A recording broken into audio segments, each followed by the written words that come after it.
పవన్ కళ్యాణ్ సినిమాలో ఒక famous dialogue ఉంటుంది. పవన్ గురించి చెప్పినప్పుడల్లా వాళ్ళ ఫ్యాన్స్ ఆ డైలాగ్ని గుర్తు చేసుకుంటారు. నాకు కొంచెం తిక్కుంది కానీ దానికి ఒక లెక్కుంది అని. ఆ డైలాగు చాలా ఫేమస్ డైలాగ్. పవన్ అభిమానులు చాలామంది ఈ రోజుకి కూడా పవన్ కళ్యాణ్ అనగానే ఆయన మేనరిజంను, ఈ డైలాగ్ను పవన్ అనగానే గుర్తుకొచ్చే డైలాగులలో ఒక్క డైలాగ్గా ఉంటుంది అది. ఇప్పుడు ఎందుకు నేను ఆయన సినిమా డైలాగులు చెప్తానా అనుకుంటారా? అయితే నిన్న ఆయన మాట్లాడిన మాట ఏ లెక్కల మాట్లాడిండు, ఎట్లా మాట్లాడిండో ఇవ్వాల్టి వరకు నాకైతే అర్థం కాలే. మీకేమన్నా అర్థమవుతుందా? ఒక్కసారి నేను చెప్పేది వినుర్రి, విన్న తర్వాత మీరు డిసైడ్ కండి. అయితే నేను చెప్పే ముందు ఒక్కసారి ఛానల్ చూస్తున్న వాళ్ళందరూ కూడా ఛానల్ని సబ్స్క్రైబ్ చేసుకోర్రి. ఇక నిన్న ఏపీకి డిప్యూటీ సీఎంగా ఉన్న పవన్ కళ్యాణ్ గారు నిన్న ఏపీలో కొబ్బరి చెట్లకి ఏదో అయ్యి ఆ కొబ్బరి చెట్లన్నీ విరిగిపోతే దాన్ని చూసేందుకోసమని పోయి అవన్నీ తిరిగి ఒక దగ్గర కూర్చొని మీడియాతోని మాట్లాడిండు. ఆ మాట్లాడిన మాటలలో ఏ లెక్కలతోని మాట్లాడిండినే, అసలు ఎందుకు ఇట్లా మాట్లాడుతుండు అనే అనుమానం తెలంగాణలో ఉన్న ప్రతి ఒక్కరికి వచ్చింది. ఒకసారి నేను ఆ వీడియో బయట కూడా ప్లే చేస్తాను మీకోసం. రాష్ట్రం విడిపోవడానికి కూడా కారణం గోదావరి జిల్లాలో పచ్చదనమే. ఆ శాపం తగిలేసినట్టుంది. ఈరోజు గోదావరి జిల్లాలో మొత్తం కొబ్బరి చెట్లతోటి, తెలంగాణ నాయకులంతా అంటారు కొబ్బరి చెట్లతో చాలా ఆనందంగా ఉంటుంది, మీరు ఏమంటుందని పచ్చదనంతో చాలా బాగుంటుందండి. ఈరోజు కొబ్బరి చెట్లు ముండలు కూడా లేవు, అంత దిష్టి తగిలింది కోనసీమకి.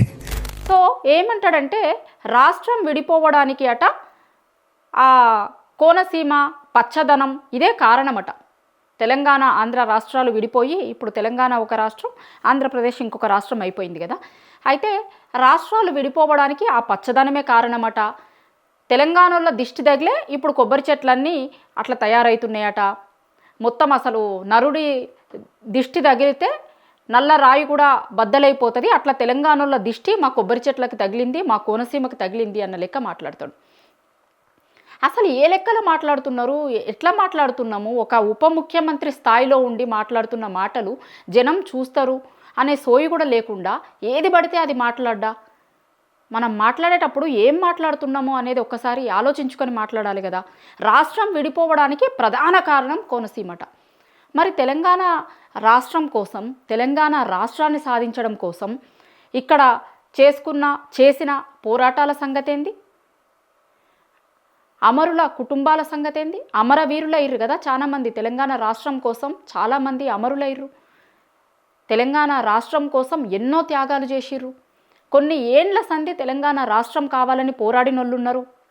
ఇవన్నీ పోయినాయట. కానీ తెలంగాణ రాష్ట్రం విడిపోవడానికి కారణం ఇదట.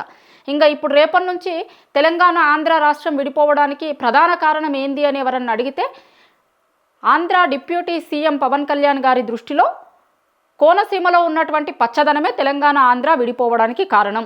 వాళ్ళు చెప్తున్న కారణం, ఆయన చెప్పిన కారణం. ఇది నేను మాట్లాడుతుంది కాదు, ఆయన మీడియా ముఖంగా ఆన్ రికార్డ్ మాట్లాడిన మాటలు ఇవి. అసలు దిష్టి తగులుడు ఏంది, రాష్ట్రం విడిపోవడానికి కారణం అదేంది, ఏం మాట్లాడుతున్నాం అనే సోయితోనన్నా మాట్లాడాలి కదా. అసలు తెలంగాణ ఉద్యమానికి, తెలంగాణ విడిపోవడానికి, కోనసీమ జిల్లాల పచ్చదనానికి లింక్ ఏందో నాకైతే ఇప్పటిదాకా అర్థం కాలే. గతంలోనేమో అసలు తెలంగాణ విడిపోయిన తర్వాత 11 రోజులు నేను నిద్ర మాని, అన్నం మాని ఉన్నా తెలంగాణ రాష్ట్రం విడిపోయినప్పుడు అని గతంలో మాట్లాడిండు. రాష్ట్రం విడిపోతున్నప్పుడు అంతకుముందు ఇంకా చాలా మాటలు మాట్లాడిరు అనుకోండి, అవన్నీ నేను మాట్లాడదలుచుకోలే. కానీ అదొకటైతే నిన్న మాట్లాడిన మాటలు నిజంగా ఒకసారి తెలంగాణ రాష్ట్రంలో ఉన్నటువంటి వాళ్ళందరూ కూడా అసలు ఏంది, ఏం మాట్లాడుతున్నారు? ఒక ఉప ముఖ్యమంత్రి స్థాయిలో ఉండి మాట్లాడాల్సినటువంటి మాటలా ఏం మాట్లాడుతున్నారో ఒకసారి చెక్ చేసుకున్నారా?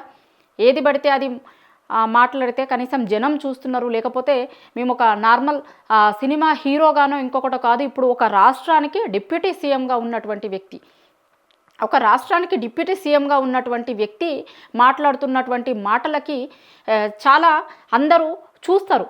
మీరు మాట్లాడుతున్నటువంటి మాటలు ఒక మామూలుగా మాట్లాడుతున్నటువంటి మాటలు కాదు. ఒక వ్యవస్థని ఉద్దేశించి ఉన్నటువంటి ప్రతినిధిగా, ఆ వ్యవస్థకి ప్రతినిధిగా మిమ్మల్ని చూస్తారు.